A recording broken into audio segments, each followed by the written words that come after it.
फेरि पनि स्वागत छ हजुरलाई मेरो न्यू भ्लगमा। हजुरलाई यो भ्लगमा धेरै धेरै स्वागत छ, किनभनेपछि फेरि पनि आजको भ्लगमा हजुरलाई धेरै धेरै स्वागत छ। यदि यो भिडियो हेर्दै हुनुहुन्छ भने हजुरले सर्वप्रथम लाइक एन्ड सब्स्क्राइब गरिदिनु होला, टक्कै यो भिडियो अनि सेयर पनि गरिदिनु होला। यो गाइस साँझ परिसक्यो, यहाँ चाहिँ एकदमै अँध्यारो हुन लागिसक्यो, लगभग दिगदारी उज्यालो देखेको छ अनि अँध्यारो चाहिँ भइसक्यो, किनभनेपछि टक्लाएर क्यामेराले चाहिँ अलि उज्यालो देखाएको छ अनि त्यही हो गाइस। अँध्यारो भइसक्यो, अँध्यारो पनि हुन आँट्यो, देख्न सक्नुहुन्छ। त्यही पनि भ्यू यति बवाल देखेको छ होइन, देख्न सक्नुहुन्छ।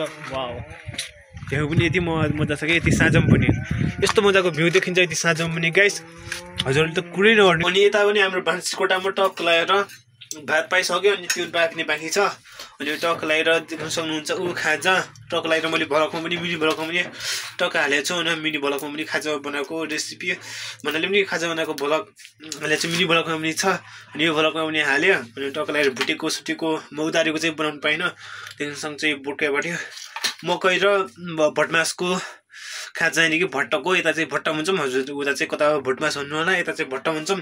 त्यही हो गाइस। अनि खाजा छ अनि लोकल पारामा चुलो, त्यही हो चिसो अनि एकदमै चिसो छ। अनि भान्साकोठामा बस्नु उठ्छ न्यानो हुन्छ अनि के ओछ्यानमा न्यानो हुन्छ, अन्त त एकदम चिसो छ, हावा चल्छ बाहिर यस्तो। झन् यता चाहिँ धेरै हावा चल्ने ठाउँ हो, एकदमै टुप्पा महिना फेरि यहाँ छ टक्क लगाएर हावा चल्ने ठाउँ हो।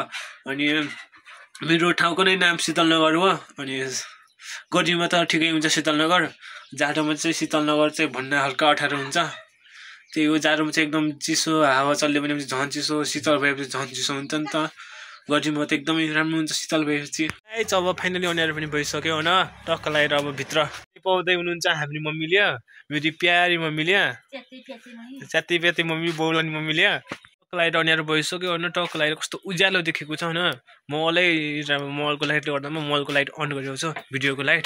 भनेपछि त्यही हो, मन पराइनु होला अनि टक्क लगाएर साथ सपोर्ट गरिदिनु होला।